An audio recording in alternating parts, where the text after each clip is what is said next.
So, you want to be lucky? Let's talk about that. What is luck really? Is it just some random magical thing that happens to some people and not others?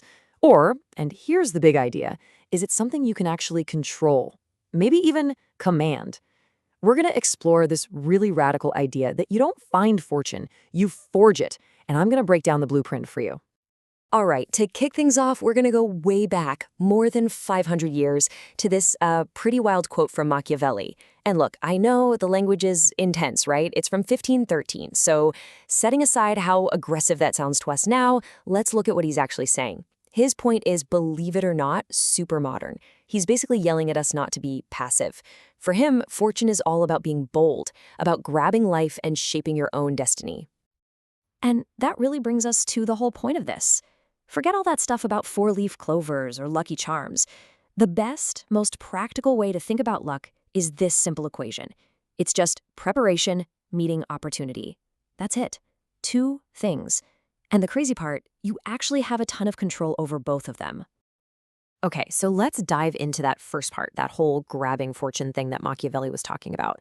What does that actually look like in real life? It all starts with a huge shift in how you think. This right here, this is the total game changer. Fortune isn't something that just happens to you while you're sitting on the couch. No way. It's something you command. You're not waiting for your number to be called on a lottery ticket. You're actively pulling fortune over into your lane and making it work for you. It's a complete 180 from how most people see it. So how do you actually do that? Well, it all starts with that first part of our little equation.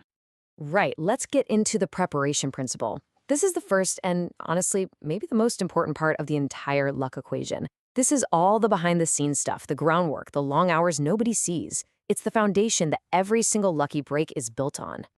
Here's a perfect example. Imagine a musician. They get this once-in-a-lifetime surprise shot to play for a huge producer. Now, if they're rusty, if they haven't practiced in months and can't remember their own songs, well, that opportunity is just gone. Poof. But what if they've been in the practice room every single day with a full set list polished and ready to go? See? That's preparation meeting opportunity. And look, preparation isn't just about your specific job skills. Think about something as basic as being physically fit. That's like a universal form of preparation. Having that energy, that stamina to pull long hours, to handle the stress when a big chance finally comes your way, that's crucial. It's about making sure your engine is ready to run when the green light hits. Or, take a speaker or a writer. Let's say they're going to do a live stream with someone they respect. They could just wing it, right? Just show up. But the prepared person, they're going to do their homework. They'll dive deep into their colleagues' work beforehand. Why? So they can actually have a smart, interesting conversation and make that opportunity count.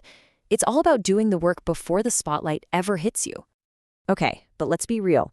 All the preparation on the planet doesn't mean a thing if you don't actually do something with it. It's like sharpening an axe for hours and then just leaving it in the shed. Totally useless. And that brings us to the second, absolutely critical piece of the puzzle, seizing the opportunity. Man, this line from a rapper, it cuts right to the bone, doesn't it? Waiting on luck and it never landed. That is the perfect, brutal summary of what happens when you're all prep and no action. You can be the most talented, most prepared person out there, but if you just sit around and wait for something to happen, well, you're just going to keep on waiting. And this is really the difference we're talking about, right? It's passive hope versus active pursuit. It's the difference between playing guitar in your garage, kind of hoping some record producer magically hears you through the walls, versus actually getting out there, booking gigs, and playing in front of people. You have to put yourself where opportunity can find you. It's not going to come knocking on your garage door, I promise. You know that old saying, a closed mouth doesn't get fed? It's an old saying for a reason, because it's completely true. You've got to speak up. You have to actually ask for the thing you want. Ask for the promotion. Ask for the opportunity. Ask for the help. You have to put it out there and let the world know you're here to play. All right, so you did it. You put in the work, you took the shot, and bam, you got lucky. You caught fortune. Awesome. But this is where things get really tricky. See, getting the luck is only half the battle. The really hard part is holding on to it. Let's look at a pretty famous cautionary tale. Jordan Peterson.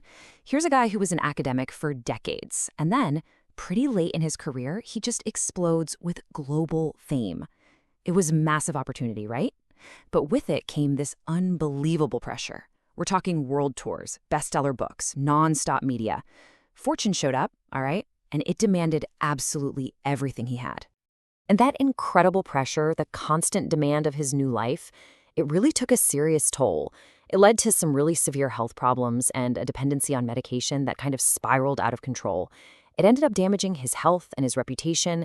It's just a really powerful and kind of scary example of what happens when you catch fortune, but you're not fully prepared to handle the weight of it.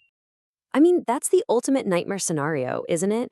You work your entire life for one big break, you finally get it, and you're thrown into the deep end of the pool, and you realize you have no idea how to swim. Your preparation can't just be about getting the shot. It has to be about being strong enough to survive and actually thrive once you're there. So, okay, after all that, what does this actually mean for you, for your life? Let's bring this all home and talk about your path to your fortune. Look, it all boils down to one simple, hard truth. There is no replacement for displacement. There are no shortcuts. You can't just wish your way to being lucky. You have to actually move. You have to do the work, build the skills, take the steps. You have to walk the path yourself. So let's boil the entire thing down to 3 simple steps. This is the whole playbook. Number 1, put in the work. That's your preparation. Number 2, see the opportunity. That means paying attention, keeping your eyes open. And number 3, reach for it. Have the guts to actually go for it. That's it. That's the equation. And so all of this leaves us with one last really important question. It isn't if fortune will cross your path, it's when. And when that moment comes, and trust me, it will, the only question that matters is, will you be ready? Will you have done the work? Will you have the courage to grab it? So let me ask you, are you ready?